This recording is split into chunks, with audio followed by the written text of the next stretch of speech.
लोकसभा निवडणुकीमध्ये शरद पवारांच्या राष्ट्रवादीचा सूर बिघडवणाऱ्या ट्रम्पेट आणि पिपाणी म्हणजेच तुतारीवर अखेर बंदी घालण्यात आलेली आहे। कारण राज्य निवडणूक आयोगाने नवे परिपत्रक काढत हे दोन्ही मुक्त चिन्ह गोठवल्याचे जाहीर केले आणि त्यामुळे विधानसभेच्या तोंडावर शरद पवारांच्या राष्ट्रवादीला मोठा दिलासा मिळाल्याचे पाहायला मिळते। पाहुयात त्या संदर्भातला न्यूज 18 लोकमतचा हा रिपोर्ट।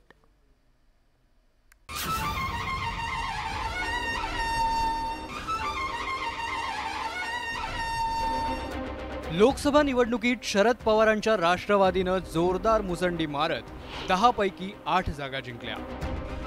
पण लोकसभेत पवारांच्या राष्ट्रवादीला महायुतीपेक्षाही अपक्ष उमेदवारांनीच जास्त हादरा दिला।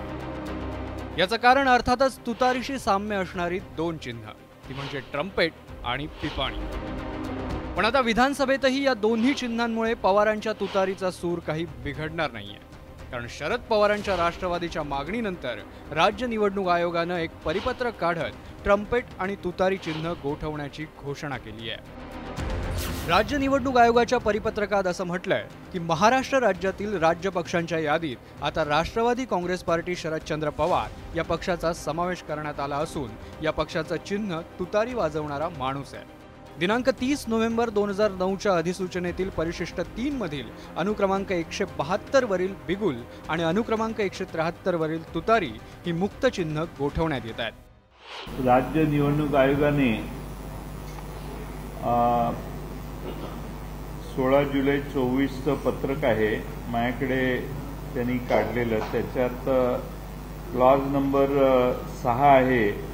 दिनांक 30 नोव्हेंबर 2019च्या अधिसूचनेतील परिशिष्ट 3 मधील अनुक्रमांक 172 वरील बिगुल ट्रम्पेट आणि अनुक्रमांक 173 वरील तुतारी ही मुक्त चिन्हे गोठवण्यात येत आहेत, असं एक पत्रक सुरेश काकाणींच्याकडून काढण्यात आलेलं आहे।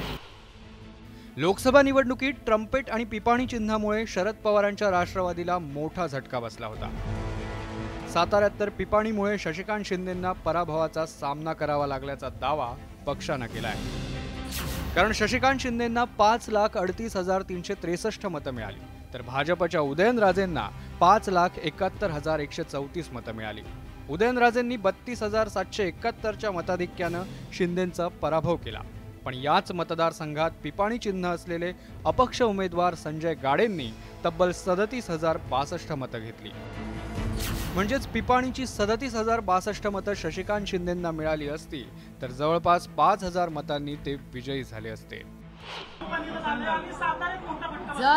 जर पिपाणी नसती तर आमची साताऱ्याची ही सीट आली असती आणि दिंडोरीलाही मतं घेतली। त्याच्यामुळे रडीचा डाव आहे काय।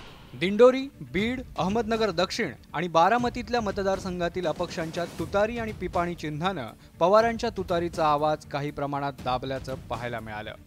दिंडोरी लोकसभा मतदारसंघात पिपाणी चिन्ह असलेल्या अपक्ष बाबूराव भगरे यांनी 1,03,632 मतं मिळवली। बीडमध्ये तर पिपाणी चिन्ह असलेले अशोक थोरात हे 54,850 मतांसह तिसऱ्या क्रमांकावर राहिले। अहमदनगर दक्षिणमध्ये ही पिपाणी चिन्ह असलेल्या गोरख आळेकर यांना तब्बल 44,597 मतं पडली। बारामतीत तुतारी चिन्ह असलेले अपक्ष उमेदवार शेख सोहेल शहा यांनी 14,917 मतं मिळवत सुळेंची आघाडी घटवली।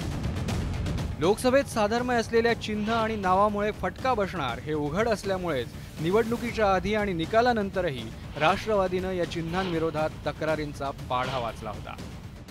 आणखी पिपाणी आणि तुतारीचा भाऊ झाला काही ठिकाणी आणि त्याच्यामुळे काही जागा काढल्या नसताना गेल्या। आणखी पिपाणी आणि तुतारीचा भाऊ झाला काही ठिकाणी आणि त्याच्यामुळे काही जागा काढल्या नसताना गेल्या। पण आता शरद पवारांच्या राष्ट्रवादीची मागणी मान्य झाल्यानं विधानसभेआधी हा पवारांच्या राष्ट्रवादीला मोठा दिलासा मिळालाय। माझ्या मतदारसंघामध्ये सुद्धा तब्बल 28,000 मतं ही या चिन्हाकडे गेलेली होती।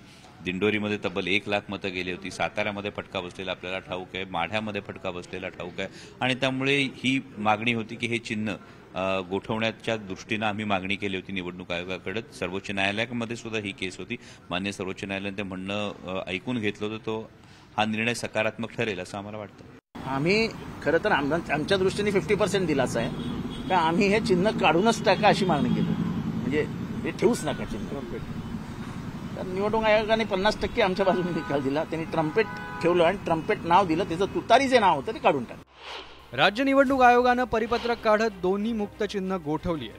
त्यामुळे आता ही दोन्ही चिन्ह विधानसभेत दिसणार नाही. पण पवारांच्या राष्ट्रवादीचं अजूनही पूर्ण समाधान झाल्याचं दिसत नाहीये. त्यामुळे आता राष्ट्रवादीची रणनीती नेमकी काय राहते, येत्या विधानसभा निवडणुकीत याचा कुणाला आणि किती फायदा मिळतो हे पाहणं महत्त्वाचं ठरेल. Bureau report, news 18 Lokmat.